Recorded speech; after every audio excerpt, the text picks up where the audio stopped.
많은 사람들이 모르는 분야를 공부할 때 가장 먼저 하는 게 무엇일까요? 바로 관련 책을 읽는 것입니다. 특히 주식이나 부동산 같은 재테크는 열의 9분은 책으로 시작하시더라고요. 저도 그랬습니다. 그런데 부동산 투자를 8년 해보고 건물 투자를 4년 해보니까 그게 잘못된 시작이라는 걸 알게 됐어요. 시간도 훨씬 오래 걸리고 더 어렵게 삽질하면서 공부하고 있더라고요. 그럼 건물 공부 과연 어떻게 시작해야 할까요? 앞으로 3주 동안 제가 직접 만든 돈 버는 꼬마 빌딩 용어집으로 혼자서도 건물 공부를 완벽하게 시작하는 방법을 알려드립니다. 영상 마지막에는 무료 전자책 신청 방법까지 담았으니 꼭 끝까지 시청하세요. 먼저 첫 번째 꼬마 빌딩입니다. 꼬마 빌딩 뜻까지 알아야 돼요? 라고 하실 수 있는데 꼬마 빌딩은 우리 서로 의미에 대해서 약속할 필요가 있어요. 왜냐면 처음에 꼬마 빌딩이라는 말이 생겨났을 때는 완전 진짜 산꼬마 빌딩, 상가주택 같은 작은 건물들을 의미했어요. 한 2-30억 대의 작은 건물들. 근데 요즘엔 의미가 더 넓어져서 구체적으로는 연면적 1000평 미만의 5층 이하 그리고 50억 이하의 건물들을 봅니다. 하지만 강남은 땅값이 굉장히 올라서 100억 이하의 건물도 꼬마 빌딩이라고 부르기도 해요. 꼬마 빌딩의 정의가 제대로 되어 있지 않으면 여러분들이 나중에 부동산에 가서 꼬마 빌딩 주세요라고 했을 때 원하지 않은 물건을 받을 수도 있습니다. 그래서 이거는 우리가 약속을 하는 의미에서 제가 용어를 포함을 했어요. 두 번째 연면적입니다. 연면적은 건물 각 층의 바닥 면적을 뜻해요. 예를 들어 어떤 건물이 지하 1층, 2층, 3층이 모두 20평으로 동일하다면 건물의 연면적은 20 곱하기 4 해서 80평이 됩니다. 그 다음은 대지 면적인데요. 대지 즉 땅, 토지의 넓이를 말하는 거예요. 대지 면적은 막 용어가 어렵다기보다는 자주 쓰기 때문에 어떤 뜻인지 한번 체크하는 게 좋습니다. 네 번째 건축 면적입니다. 건축 면적은 건축물 1층의 바닥 면적인데 건물이 땅에 맞닿아 있는 면적을 뜻해요. 자, 여기까지는 쉬웠죠? 이제 건폐율 들어갈게요. 많은 분들이 건폐율 용적률에서 1차 멘붕이 오는데요. 얼마큼 토지가 가치가 있는지를 나타내는 용어이기 때문에 이거는 꼭 아셔야 돼요. 건폐율은 대지 면적에 대한 건축 면적의 비율이에요.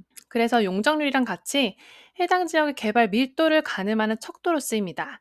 예를 들어 역 근처의 상업지역이 주거지역보다 땅값이 비싼 이유는 이 건폐율과 용적률이 높기 때문인데요.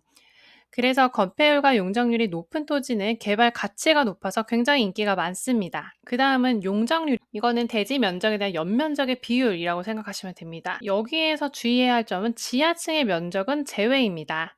나중에 여러분들이 물건을 보실 때 용적률이 실제 용적률보다 더 높은 건물들이 몇 개 있을 거예요.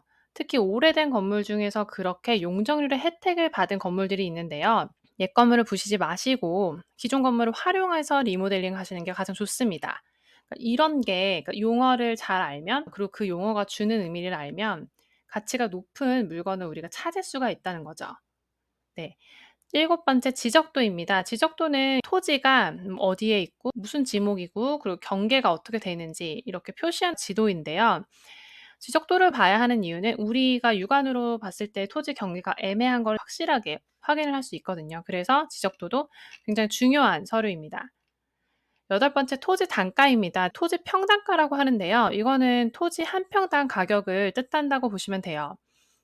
건물이 20억이에요 라고 시장에 나왔다고 한다면 그런데 그 토지가 20평이라고 한다면 이 부동산에서 토지의 단가는 1억이에요. 20억 나누기 20평 이렇게 해서요. 토지 단가가 중요한 이유는 건물 투자는 사실은 개별성이 굉장히 높아요. 각각 위치가 다르고 건물이 다르고 활용도가 다르니까요. 하지만 이 토지 단가라는 거는 절대적으로 수치로 나타나는 거잖아요. 아, 여기는 평당 1억, 여기는 평당 8천 이렇기 때문에 물건을 비교하는데 중요한 기준 중 하나입니다. 다음은 임대 수익률입니다. 임대 수익률은 내 돈 얼마를 투자해서 임대료 수익이 얼마인지 그 비율을 나타냅니다. 건물 투자할 때는 임대 수익률과 시세 차익을 보거든요. 임대 수익률을 더 우선적으로 보시는 분들은 10억짜리 물건을 20억으로 파는 시세 차익보다는 10억짜리 물건에서 얼마나 따박따박 월세가 나오는지를 더 중요하게 보십니다. 요즘 시장에 나오는 매물들은 강남을 제외하고 보통 3% 초중반이면 뭐 괜찮다라고 보시면 되고요. 정말 높다라고 하면 보통 3 중후반 4%도 간혹 나오긴 하는데 굉장히 드물죠. 마지막으로 시세 차익입니다. 사실 꼬마 빌딩은 시세 차익을 목적으로 투자하시는 분들이 더 많죠. 저도 임대 수익률보다는 시세 차익을 보고 물건을 매수하는 편입니다. 매도한 금액에서 매수한 금액을 뺀 게 시세 차익인데요. 강남처럼 땅값이 비싼 곳은 임대 수익은 낮은 편이지만 땅값이 잘 오르기 때문에 높은 시세 차익을 기대하고 투자를 합니다. 나중에 여러분들이 부동산을 가면 담당자분이 이렇게 여쭤볼 거예요. "시세 차익형 물건을 찾으세요? 아니면 수익형 건물을 찾으세요? 내가 월세를 따박따박 받는 게 더 중요한 건지 아니면 존버를 하더라도 나중에 크게 한몫 챙기는 게 좋은 건지." 이런 본인의 투자 성향을 잘 살펴보시면 좋을 것 같습니다. 지금까지 저희가 10 개의 단어를 보면서 어떤 의미가 있고 어떻게 해석하면 좋을지를 살펴보았습니다. 건물 투자할 때 용어가 중요한 이유는 용어를 통해 이 건물의 가치를 판단할 수 있기 때문입니다. 그러니까 절대로 영어 단어 외우듯이 용어를 외우지 마세요. 부동산 투자는 오픈북 테스트거든요. 제가 드리는 무료 전자책을 보시고 궁금하실 때마다 찾아보시면 그게 하나씩 쌓여서 여러분들의 엄청난 자산이 될 겁니다.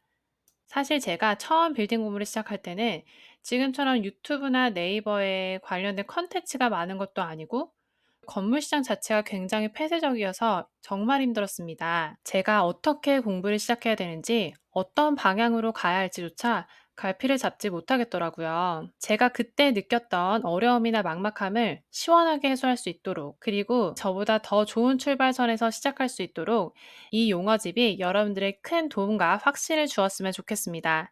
지금 바로 아래 고정 댓글을 보시면 용어집을 신청할 수 있는 링크가 하나 있습니다. 이 링크를 클릭하시고 구글 폼에서 전자책을 신청하시면 평일 기준으로 48시간 이내에 전자책을 받아보실 수 있습니다. 이 밖에도 여러분들에게 피가 되고 돈이 되는 건물 투자의 모든 것을 보실 분들은 지금 바로 꼬마 빌딩은 캐시넛을 구독하세요. 그럼 오늘도 영상 시청해주셔서 감사합니다. 행복한 하루 되세요.